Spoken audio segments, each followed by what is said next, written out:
The Mafia, a world everyone knows exists, but few actually take part in. It is this life of danger, excitement, and mystery surrounding its most famous members that make people curious. Who are these people? How did they terrorize people? How did it all end? Everyone knows the most famous gangsters: Al Capone in New York, Pablo Escobar in Colombia, but few know of the equally brutal Воры в законе of Russia. Воры в законе, or thieves in law, are the highest ranking members of the Russian criminal underworld. Among them, Vyacheslav Ivankov, nicknamed Yaponchik, or Little Japanese due to his faintly Asian facial features, stands out above the rest in his brutality and scale of his reach. Early life: Vyacheslav Kirillовich Ivankov was a notorious Russian mafia boss and a crowned thief in law.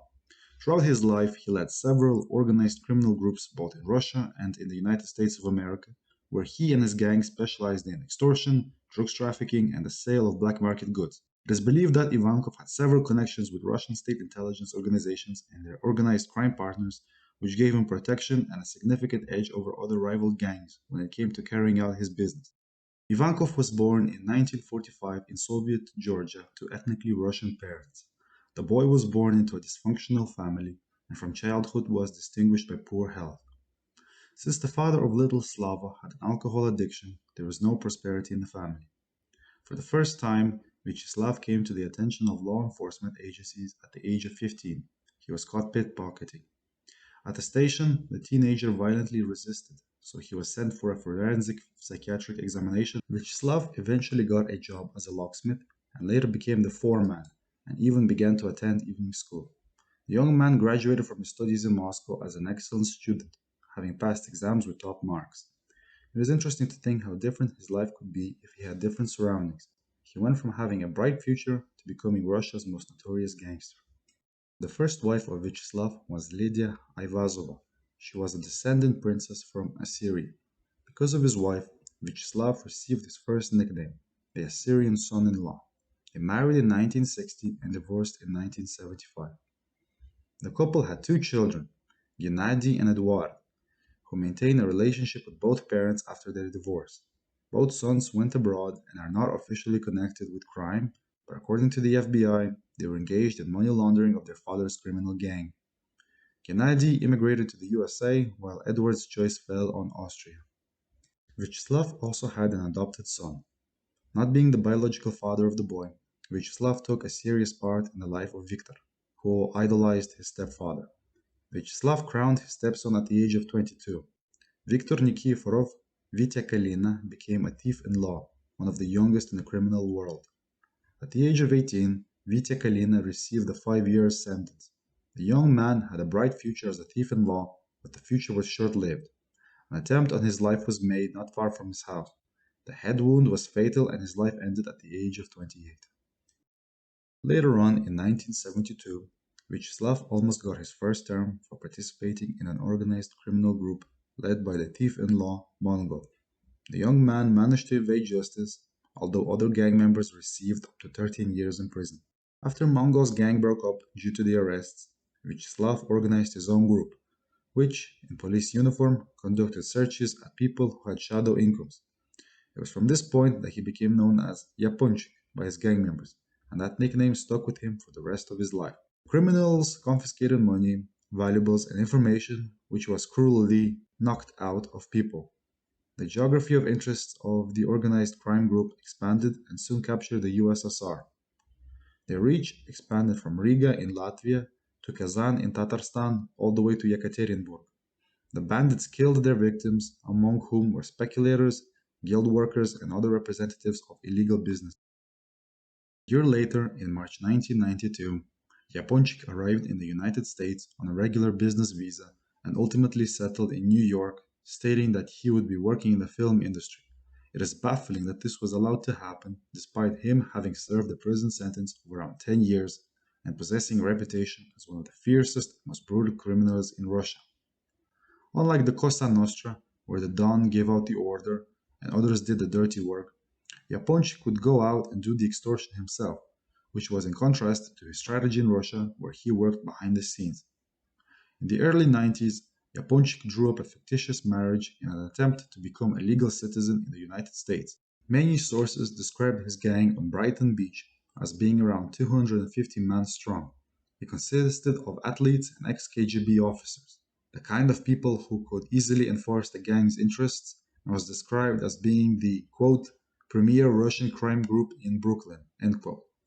It was something on the scale of Lucky Luciano's nationwide mafia commission many decades earlier. Given the active role he played in the day-to-day extortions his gang carried out, it wasn't long until Yapunchik was arrested by the FBI on the 8th of June 1995. This was a major operation organized by the FBI which established round-the-clock surveillance of Yapunchik. 18 agents were involved in the arrest. At the time of his arrest, Yapunchik was found to be in possession of thousands of dollars and many different passports under different names and countries.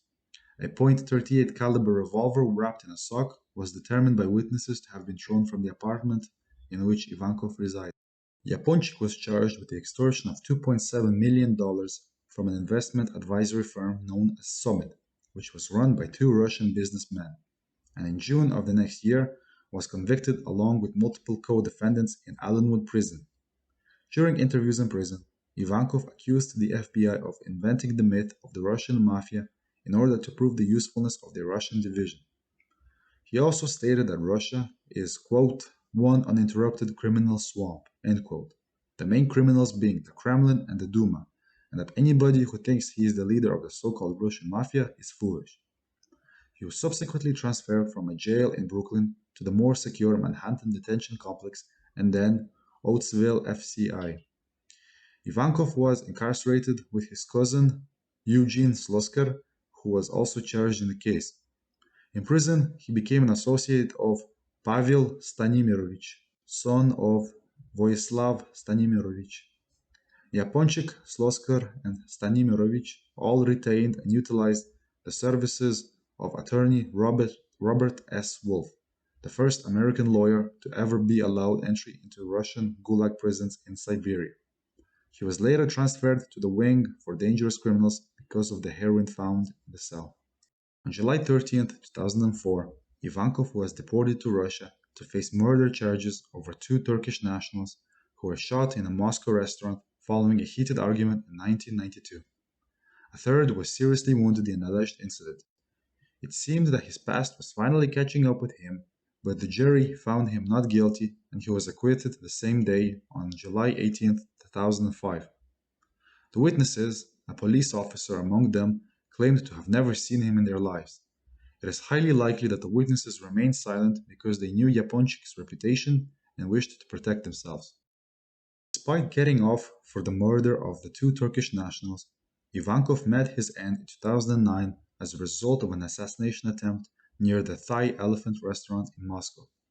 On July the 28th, two snipers fired on the thief-in-law. The perpetrators of the murder were never found. The guards dragged the wounded Vyacheslav to a restaurant, after which they sent him to the hospital. The wounds were severe. The bandit's life was cut short on October 9th. The cause of death was peritonitis. It is suspected that the murder was carried out as part of an ongoing war between Usoyan and Georgian crime boss Tariel Onyani, where Ivankov took Usoyan's side.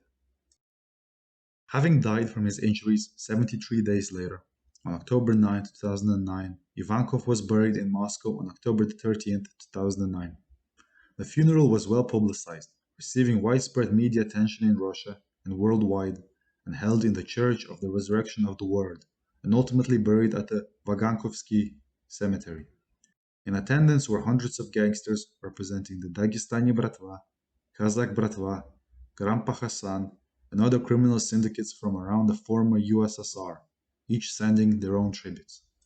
And that is the life and death of the notorious Yapunchik. Who would you like to hear about next? Leave a comment and let us know. Thank you very much for watching, and remember to like, share, and subscribe.